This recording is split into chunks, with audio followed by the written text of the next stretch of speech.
So here I have the brand new DJI Neo, and if this is something that you just bought yourself or is something that you are looking to get in the future, there is a few things you need to know in order to have a better and more safe flight experience. So in today's video, we're taking a look at the most common beginner mistake that you need to avoid if you're out flying with the DJI Neo. The first one is hand landing, and this is also the biggest selling point when it comes to this drone. It's made to be easy to take off and land using only your hand, but there is one thing which is important to know, which is that this only weighs 135 grams, which is extremely light, and also the lightest drone that DJI currently sells. And because the drone is so small, it can easily bounce off your hand and fall to the ground. Another factor that adds a greater risk to this happening is also wind. Even though DJI makes some of the best and most capable consumer drones when it comes to flying in windy conditions, the DJI Neo has that weight of 135 grams, which is both good and bad. The low weight means that it's an easy choice for traveling, as it barely adds any weight to your setup. And because you can fly this without a controller, you basically only need the drone to record your videos, which is amazing on its own. But the biggest issue is also weight when it comes to flying in windy conditions. Even though it has a level 4 wind resistance and can fly in winds up to 8 meters a second, it can be really challenging to hand land the drone or to land the drone in general. So here I'm out flying with a wind speed of 15 meters a second, and it had no issues flying in these types of winds when using the automated features like follow. But as soon as I went to land the drone, it actually tipped over when it touched my hand. So like I said, takeoff is not going to be an issue because it will go straight up and then it will start to follow you or do any of the other quick shots you selected.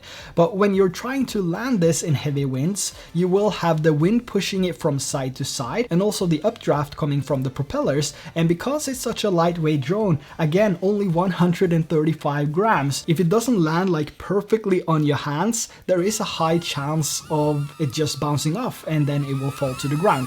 So to avoid this, there's two different things you can do. You can either reach out underneath the drone with both your hands, which will also make the landing area twice as large, and because you have the prop guards below the motors here, you will also have that extra protection when you reach out to grab the drone. And the second way of doing it is that you can just pull out your phone and open the DJI Fly app, and then you can connect your phone to the DJI Neo here, and then you can manually fly the drone. And both of these options will be much safer than trying to, look cool in front of your friends, trying to, hand catch this in a storm. So yeah, I would probably prefer either of these two options if you're flying this in high winds. It's going to be much more safe, and you will also prevent the risk of damaging the drone itself.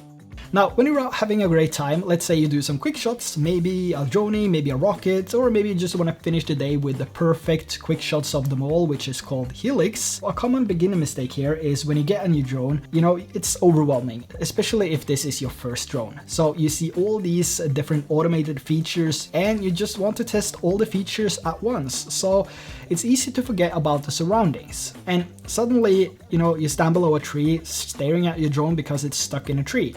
So the DJI Neo does not have obstacle avoidance sensors, so there's no front sensors, there's no back sensors, there's no sensors going upwards or downwards. This only has position sensors for landing, hovering, and takeoff. So no matter how excited you might be to fly this, it's really important that you pay attention to the surroundings before you use features like quick shots or follow. And it might be better to do some testing first, maybe in an open field, just see how far 4 meters are, 6 meters, 10 meters, and so on before you actually take the full advantage of these features. And of course, it's gonna be extremely boring just sitting there in the open, testing all the features and just see how it looks and just, watch the drone fly around you. But in my opinion, it's better to do the practice first, otherwise you might regret this later.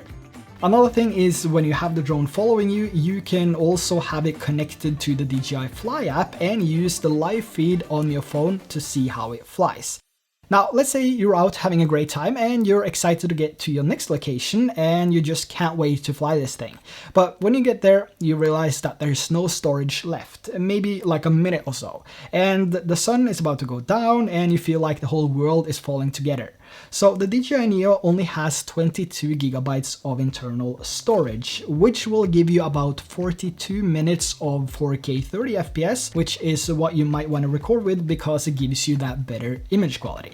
But 42 minutes alone might not be enough if you're on a week's trip and you just want to capture as much footage as possible. Maybe you have some deadlines here and there, maybe just, you know, you don't have time to go back and dump the files all the time. So when you're out on a trip and you're in between locations of where you want to record some videos, you can actually transfer the footage using quick transfer when you connect the DJI Neo to the DJI Fly app. So as you drive from one location to another, you can actually just transfer the files. So when you get there, you will have another 42 minutes to record with instead of wasting time on transferring the files on the location, which in worst case will make you miss the shot. And talking about missing the shots, it's really easy to rush things when you get your first drone, especially the first couple of weeks, and maybe you only have one battery as well, so time is of the essence and there might be so many things you just want to capture at once. But when you get back home and you take a look at the shots, you see that the shots are either looking too close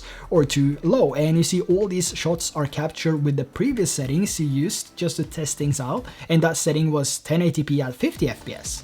So before you head out, it's always important to go through the settings and set everything up according to what you want to film. And of course you can do this when you're out there as well, but it will be so much easier if you just do this before you actually go out. That way you know exactly what settings you have and how the clips will look. And by doing this, you also maintain more battery life, which we don't have enough of when it comes to flying these drones. But I do recommend getting the Fly More combo, which will give you 2 extra batteries and this charging hub here.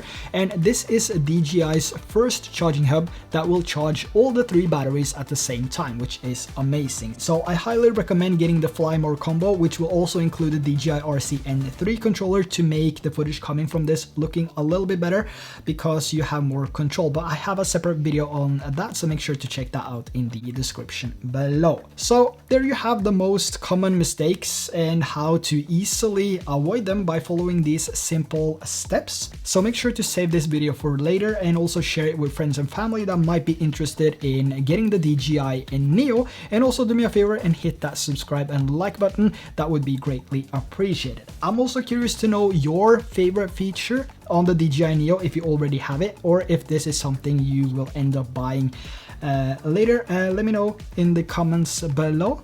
So that's everything for today's video. Thanks for watching and I'll see you next one.